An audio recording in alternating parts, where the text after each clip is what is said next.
大战在即，郭子健，我告诉你，要不是看在政委的面子上，我撤了你的指挥权。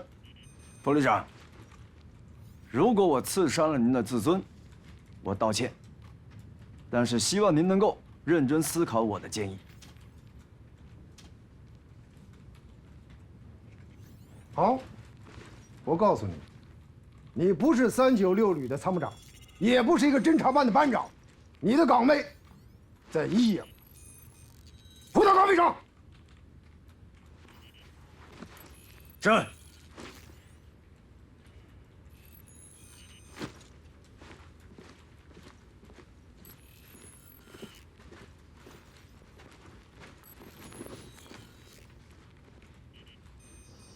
郭子健，你给我站住！站住！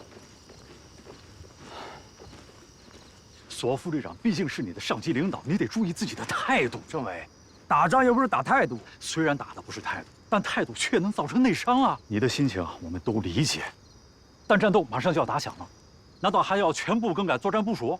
时间上也来不及啊！政委，现代战场战机一线，马上就可以实施火力压制，怎么可能会来不及呢？说实话，你们根本就没想真正打一仗。哎，郭子健，你说的什么话呀？这是？难道不是吗？这次演习多好的一次机会啊！可领导的脑子里装的只有导条文书、评分标准和演习规则。哼，难怪索副旅长冒这么大的火。你说的这叫什么话？实话，你们打的这叫分数仗、表格仗，就不是战场上面的生死仗。郭子健，不是旅长，对不起，政委，我太激动了。郭子健，你在军校一直从事作战研究，双方对抗演习总得有个章程吧？有规则，难道还错了？政委，有规则没错，可是只盯着那些规则用兵，那就有错。那好，我问你，就算是要调整作战部署，也得有个目标吧？你说那个蓝军指挥所是假的，那真的在哪儿？孙队长，帮个忙呗。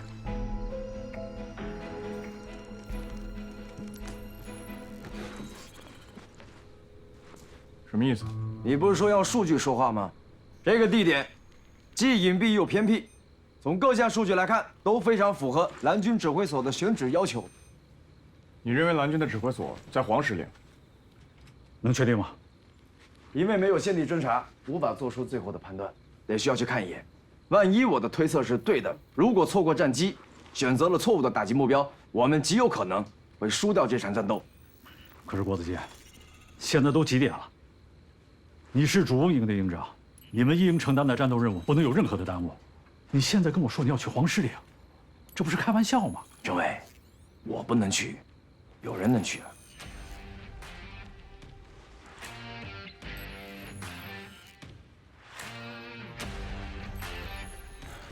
郭营长，我们侦察分队这次配属396旅，只服从旅首长的直接领导。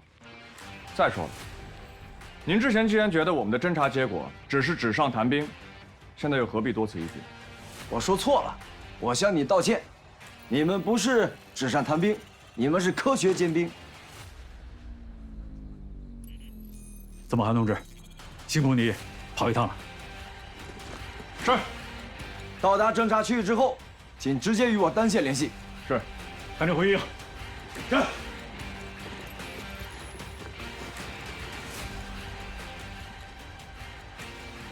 侦察分队全体都有，带好装备，立即出发。是。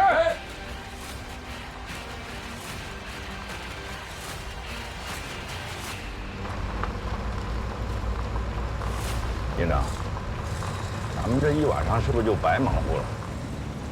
什么叫白忙活呢？集团军侦察分队的人不是已经出发了吗？那个曾木还行吗？毕竟那个西风谷就是他们给出的目标啊。我们现在能做的，就是回去做好一切攻击的准备，一旦目标有变，可以随时应对。是。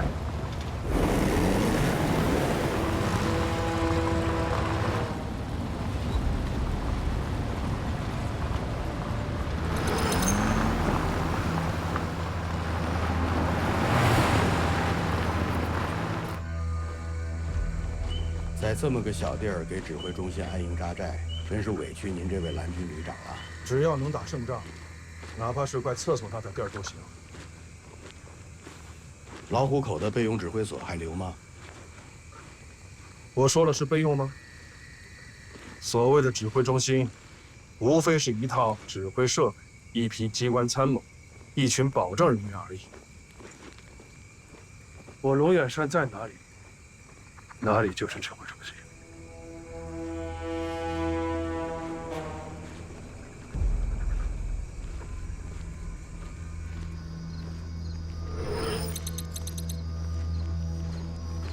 营长，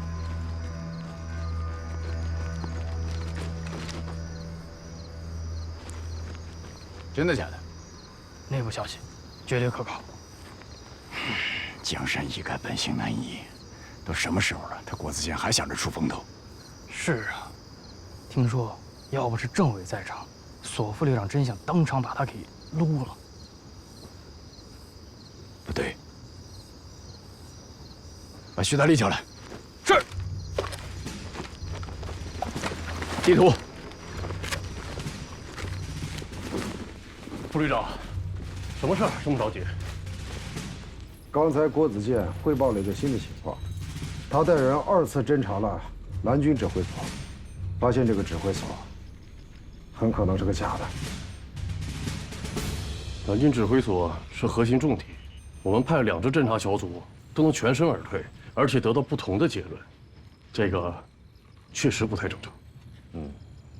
郭子健虽然有点不靠谱，但在这节骨眼上，应该不会信口开河的。那您觉得应该怎么办？让3营、4营以及火力营大部沿石滚河一线集结，准备打击玉皇顶。2营机动，和预备队原地待命。可是以现在情况来看，玉皇顶很有可能是蓝军为了混淆我们的注意力而下的一个诱饵。蓝军之所以搞这套虚虚实实，其实就是想搞清楚我们的兵力部署。咱们可以将计就计，集中火力拿下玉皇顶，先得一分，然后占领有利地形，变被动为主动，把主战场拉回玉皇顶。这样进可攻，退可守，更有利于之后消灭敌军的主力。要不要跟康政委汇报一下？回头我单独跟他汇报吧，你抓紧部署。是。1营怎么办？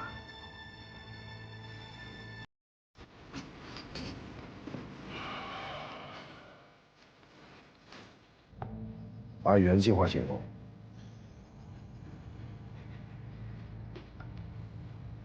我知道你想说什么，但是你想想看，1营是咱们的主攻营，只有按照原计划打击目标，才能迷惑龙眼山，懂吗？这就是咱们主攻营的作用。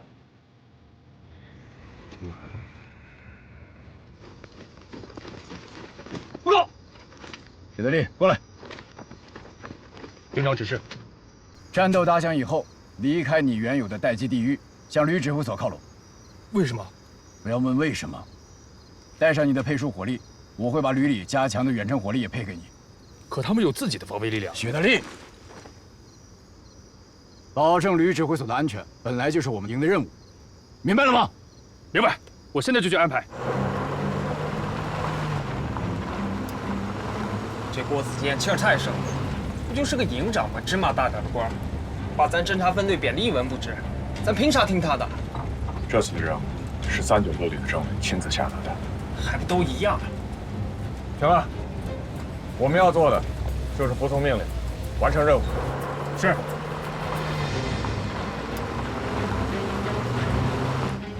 营长是担心龙远山的斩首战术。斩首战术本来就是龙远山的风格。你别看郭子健那小子疯，说不定真让他发现了点什么。我们得留一手，以防万一。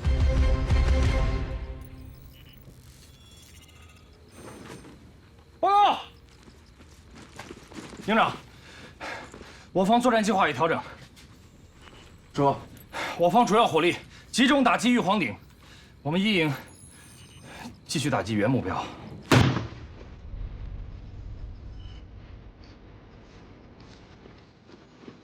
那他们这到底是什么意思？这是对我的结论半信半疑，所以选了个自认为最保险的办法。屯木汗他们有消息了吗？报告营长，一直没接到集团军侦察分队的信号。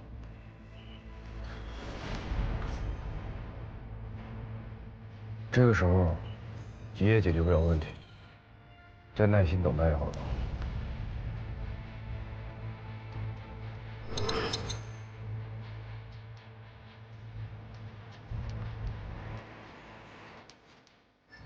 发现目标有误，为什么让大部队都往玉皇顶方向调动啊？愚蠢！首长，您先压压我。您不常说吗？演习重在发现问题，暴露的越多，得到的教训越深刻。您这种问题暴露的少吗？啊，有几支部队汲取了教训？我看再这样下去的话，这演习的规则要改一改。不是，首长，这前面都是小规模的接触，真正有看头的还在后面。这。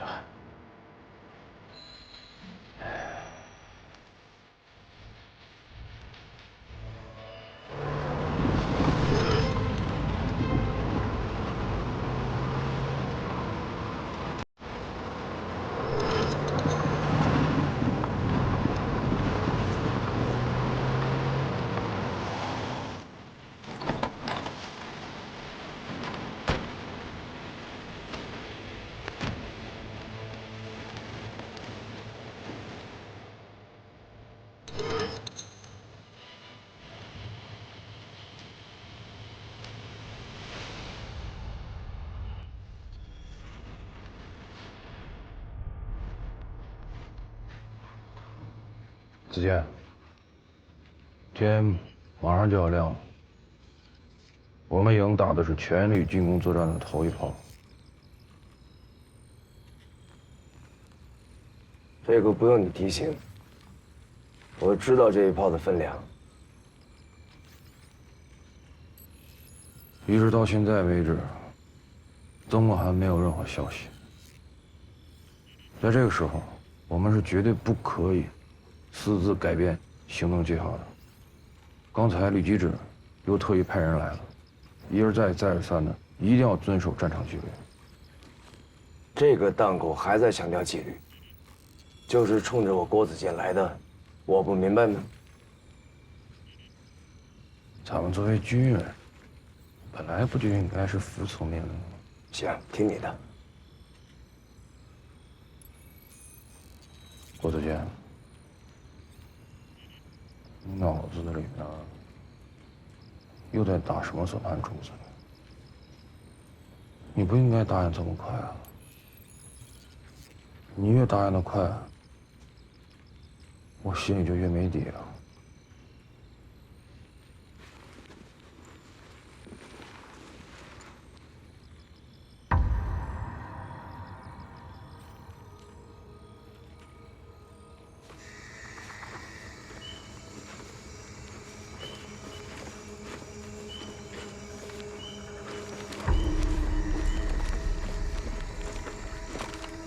使用多功能侦察仪，观察前方300米树林。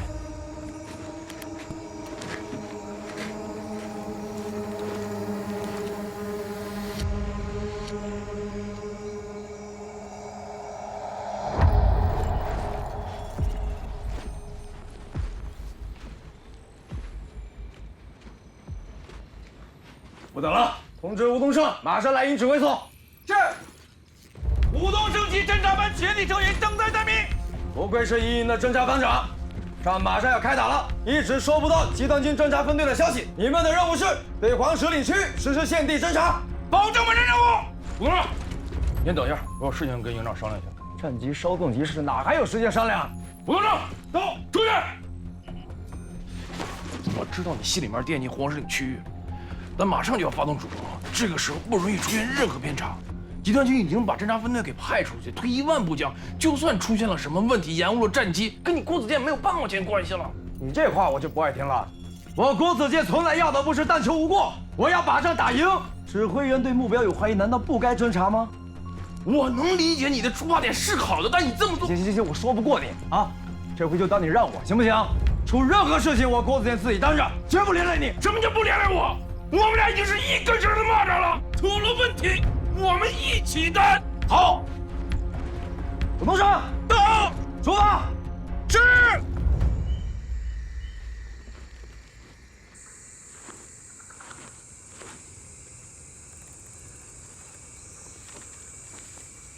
海子，怎么了？我们中埋伏了。不许动！别动！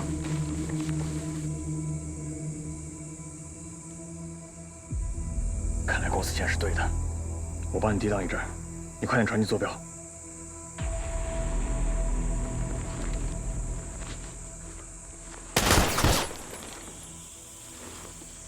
行了，不用嘀咕，一个都跑不了。说的好听，不打怎么知道？想跑的全部击毙，想打的奉陪到底。报仇！报齐！虎子到，少龙到，顺子到，换猎豹车，伪装侦查。是。班长，手心手背都是肉，您不能偏心啊！班长，大家都去吧，一个好汉还3个帮呢。你们少得了便宜又卖乖，其余的赶紧回去睡觉。班长，带上我吧，怎么着也得要个拳脚硬的去吧。行了，没听班长刚说吗？侦察兵要学会动脑子，别动不动拳脚。武士，下来。天黑路急，一定注意安全。是，俺一定注意。期待凯旋。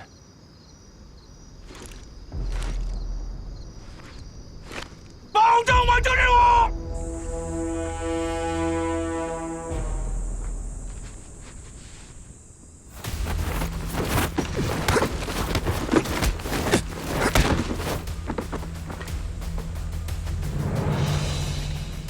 身手可以。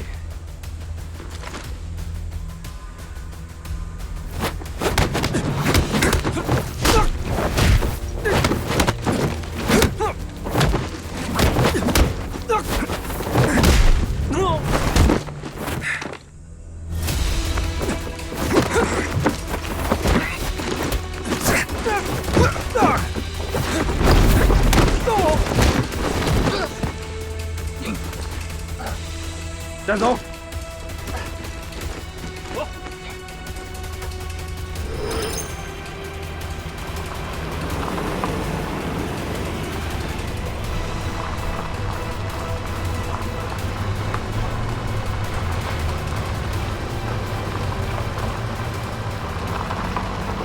杨菜，红军侦察小组怎么不开侦察车啊？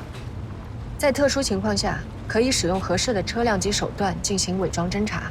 你说咱们现在跟一个侦察小组，会不会捡了芝麻漏了西瓜？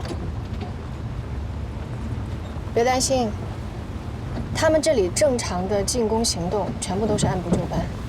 我已经跟导演部申请过了，他们会派记录员过来，到时候会跟我们提供要素齐备的录像。不是，那两个人演戏都快开始了，他们一个侦察小组还能泄什么风浪啊？这就是导演部要的变数，而这个变数，往往就是整个战局转换的关键点。不是，怎么一提到这个郭子健，不是变量就是变数啊？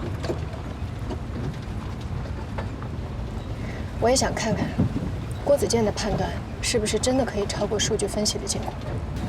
行，梁才，那你坐稳了啊。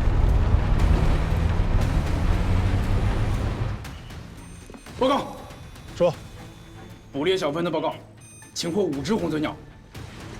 摸到这儿来了，没走漏风声吧？刚睁眼就实施抓捕，设备还没开机呢。不过红方侦察人员失联，不恰好证明这边有情况吗？这儿地盘大着呢，他们无法准确定位，更无法判断这里到底是一支什么样的队伍。确实，留给他们的时间不多了。不过红方能想到在西风谷跟黄石岭2处派出侦察人员，看来这个索建安有2把刷子。下棋遇高手，过瘾啊！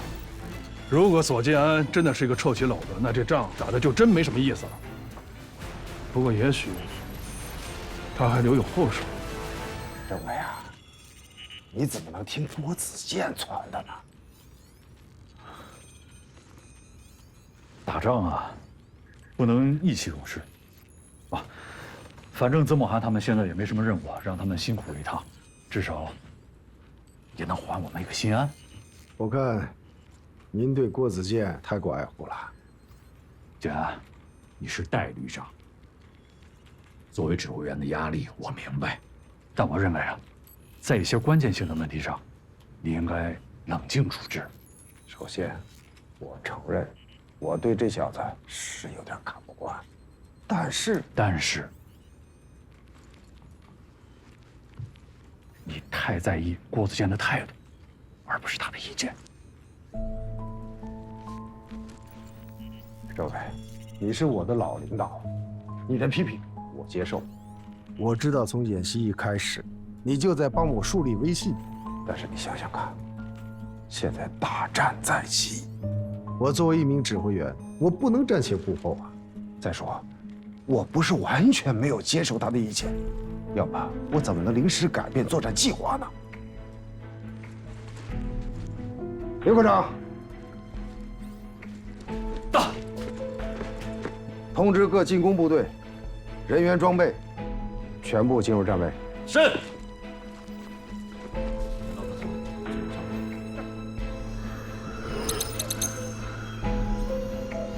营长，左副旅长要把玉皇顶之战做实，却依旧让一营按照原计划行动，这显然是把一营放在了次要位置。通知无人机搜索这片区域。郭子健什么德行，索副旅长能不知道吗？把他放在现在这个位置是最合适的。那么让咱们原地待命，又是基于什么考虑呢？7点，一营第一炮打响，马上就可以知道西风谷是真是假。如果真让郭子健那小子狗屎运的猜中了，那么蓝军主力的位置就是一个谜。索副旅长也是基于这一点，才把战场重新拉回到玉皇顶。可是，一旦在玉皇顶摆个架势，那么蓝军势必要增援。到了那个时候，就是我们这支王牌真正发挥作用的时候。所以你才说谁是主攻，谁是助攻还不一定呢。学着点吧。是。放心吧，班长，除了有几只野鸡飞过，咕咕地喊着难听的耗子，其他呀一点声音都没有。少废话。再说了，我们刚才已经把他们的5只红嘴鸟全部收了，估计这会儿红军指挥所还在抱怨那帮兄弟们为啥会不回信呢？他们不回去，更有可能引出后续的小分队，都把眼珠子给我瞪大了。你说敌人怎么就这么确认，硬是直接往咱们这里猛扎呢？这个问题一句话跟你说不清楚。明白了。你明白什么了？明白，班长也不明白。是不是先收拾了啊？注意警戒。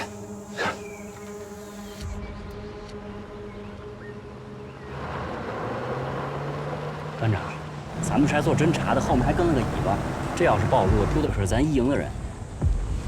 少说2句吧。不是，咱营长让咱特意侦查这片区域，我也没看出有蓝军的痕迹啊。这痕迹都在你面前摆着吗？不得找吗？少龙慢点开。是。前面有个路口，在村庄后面有条小路。班长，真厉害，我差点晃过去了。你这眼神啊，真绝了。哼，少拍马屁，好好开车。大家小心点啊，这条路可不一般。停车。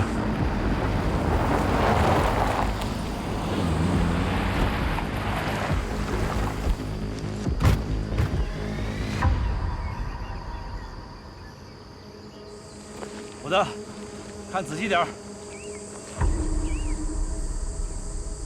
班长，前面这路的宽度过咱们重装备没问题。好，记下来。顺子，记下坐标。上车。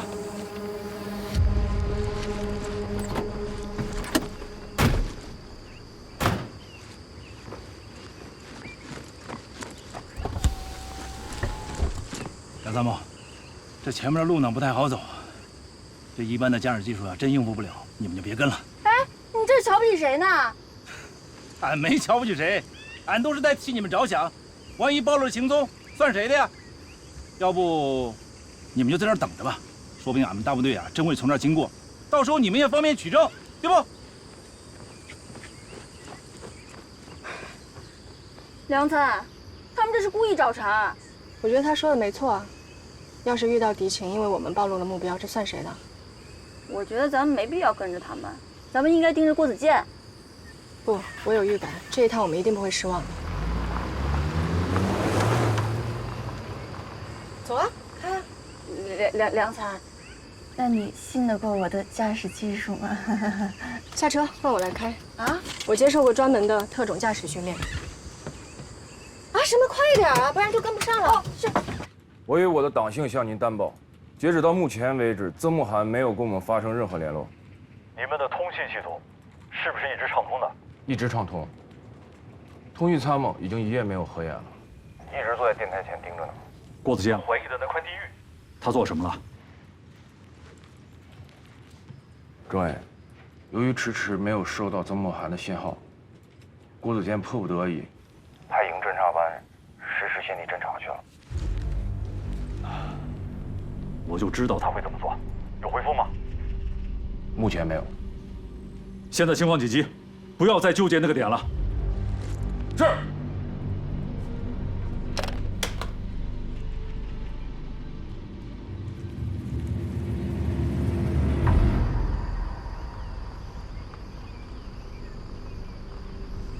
班长，还真让你猜准了，真有后续部队，可是他们速度太快了，怎么办？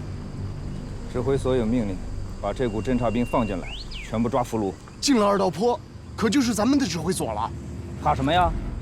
等他们一进圈，前堵后追，一举拿下。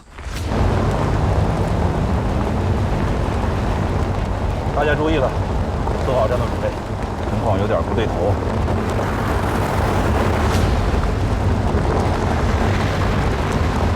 咱现在给营长发信号吗？发什么发呀？你知道对方什么阵地吗？有多少兵力？有什么装备？你什么都不知道，发什么呀？明白。万一有误判，产生了误导怎么办？那咱怎么办，班长？咱们怎么办？虎子，不管发生什么，你跟顺子只管做好记录。是。可是这样的地形，恐怕什么呀？就算不能用笔，也要相互用脑子印证着，把它记牢了。是。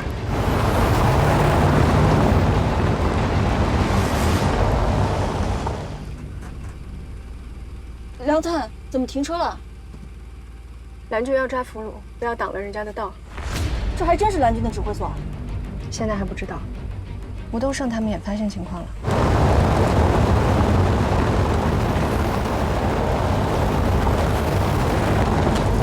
坐稳了，把镜头调到广角，下面就是短兵相接，注意不要漏了要素。放心吧，梁探，我可是全基地演习信息采集冠军。备表。作战时间：2017年6月6日6点40分。点名。1营郭子健到。2营江胜强到。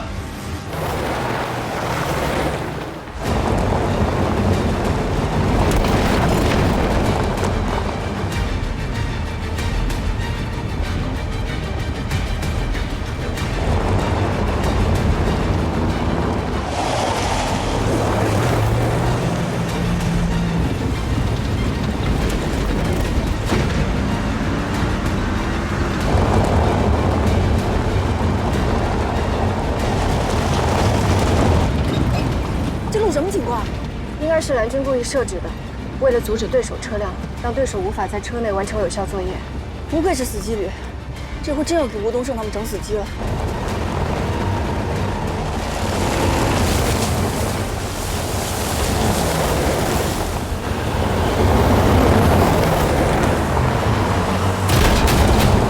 班长，咱们会摸进南方老窝了吧？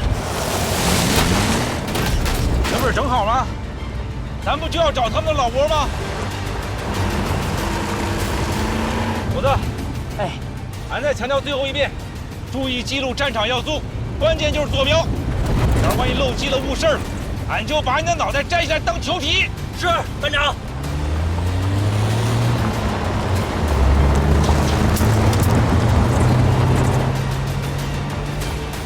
班长，前面有路上，左转，直接进2道坡。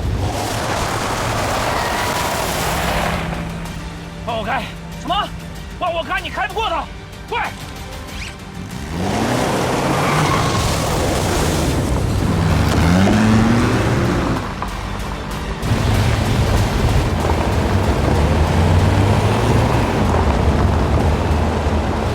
我今天就是要看一看，这2道坡里到底藏着什么鬼东西。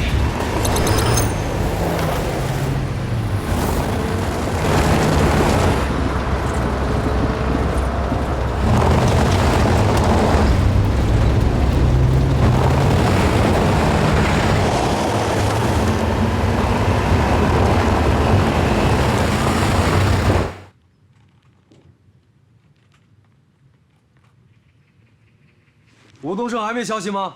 不，还没有。董启兵，走，给我接一列李宗伟。是。林们，做好攻打黄石岭准备，一旦接到命令，立刻出发。是。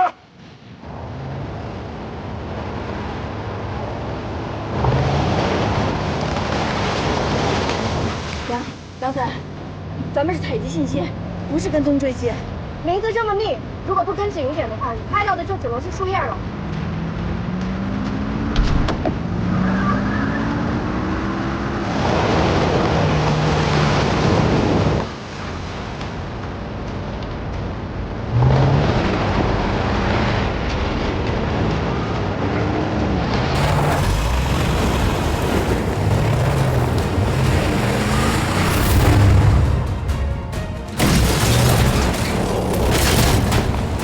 班长，甩掉他们了。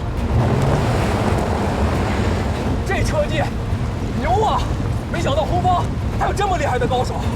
班长，你行不行啊？闭嘴！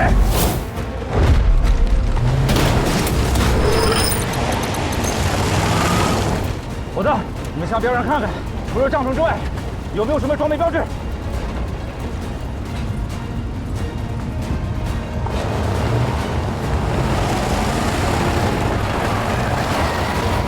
报告班长，前方发现坦克、通讯车、指挥车等装备，都是指挥所标配。班长，咱成功了！漂亮，任务完成了，马上发送坐标。班长，小心！不就是演习吗？至于这么心惊肉跳吗？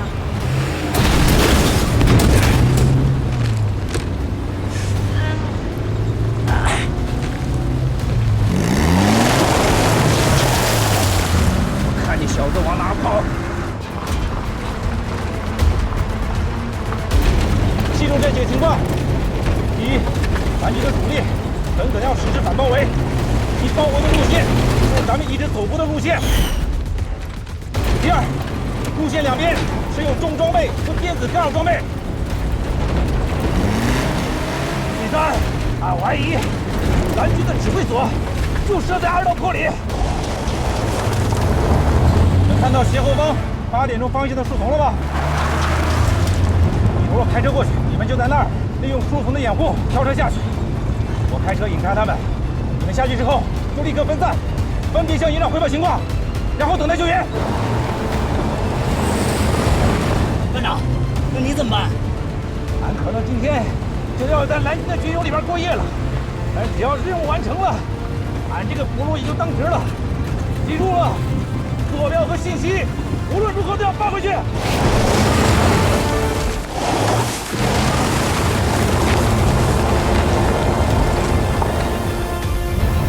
吴东胜他们怎么又都回去了？他应该是在寻找新的出路。哪还有出路？蓝军的地面部队已经包围过去了。团长，是龙尾山。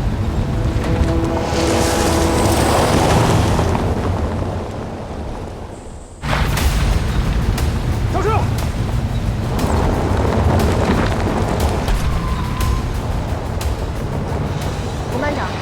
带留单机保着现场，我来跟踪。是。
下车救人！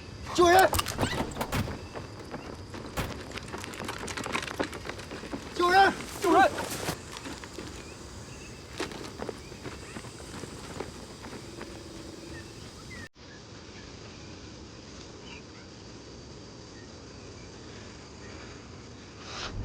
记住了，坐标和信息无论如何都要发回去。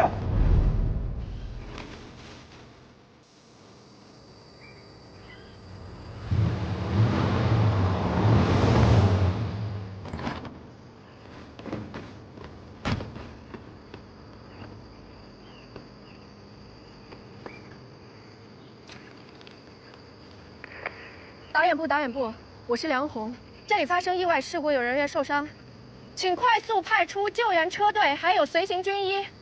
这里的位置是蓝军阵地2道坡。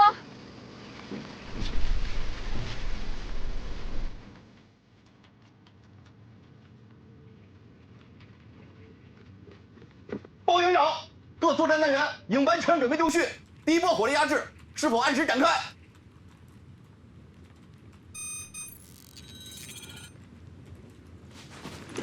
报告，营长，收到营侦察班发来的坐标有信息，黄石岭区域2道坡，可以确定就是蓝军指挥中心的所在地。漂亮，漂亮！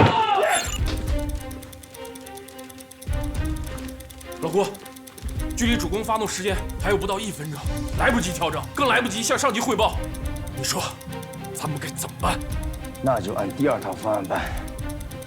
班长，到！马上命令，我营所有远程重型火力，除2连协攻力量外，马上改变射向与坐标，对黄石岭地域实施饱和打击。同时，装甲1连、步兵1、3连、工兵爆破，连同战区陆军配属的所有火力援助，全部展开，对黄石岭地域实施强攻。是。还有，让1连迂回黄石岭，对其残余部队进行清扫。是。胡总，到，马上起草作战调整指示。是。内容如下：我营已于清晨6时59分获取准确信息，发现蓝军指挥所及主力部队集结之地，并附其坐标及基本力量配置。为求最大之作战效果，我营已调整主力部队对黄石岭之敌实施打击，请指挥所视情处置，并调整作战计划。396旅一营营长郭子健。目空一切，简直是目空一切。如果都这么干，那还要指挥员干什么？是，他这么做是有一些不妥。不过老苏，作为总指挥，你千万不能乱了方寸。我哪还有什么方寸啊，政委？有这么干的吗？马上发起总攻了，他擅作主张，改变作战方向，开什么玩笑？儿戏吗？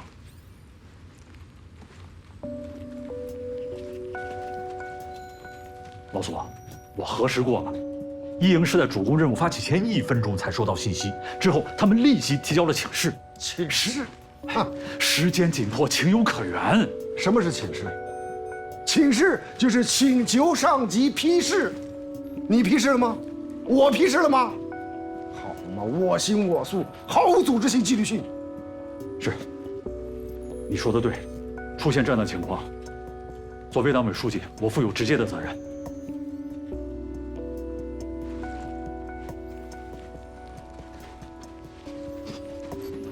我一开始也觉得郭子健的判断不无道理，但是他的主攻方向已经被你调整成了试探性打击。那打击已经获取准确信息的黄石岭，不是更有效果吗？问题是黄石岭的信息真伪现在无法判断，万一又是蓝军的幌子，他不仅是浪费火力，很可能会暴露阵地呀。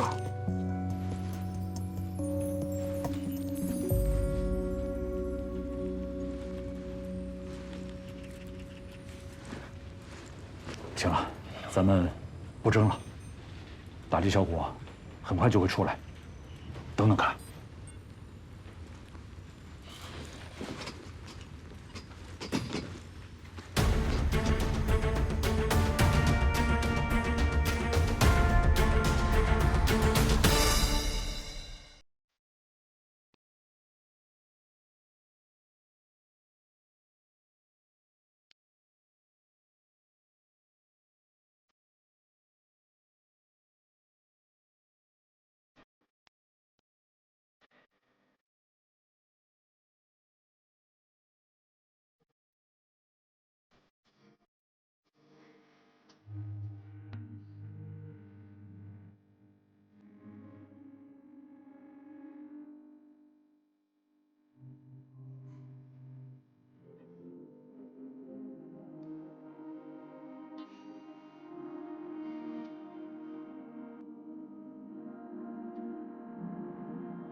要有底气。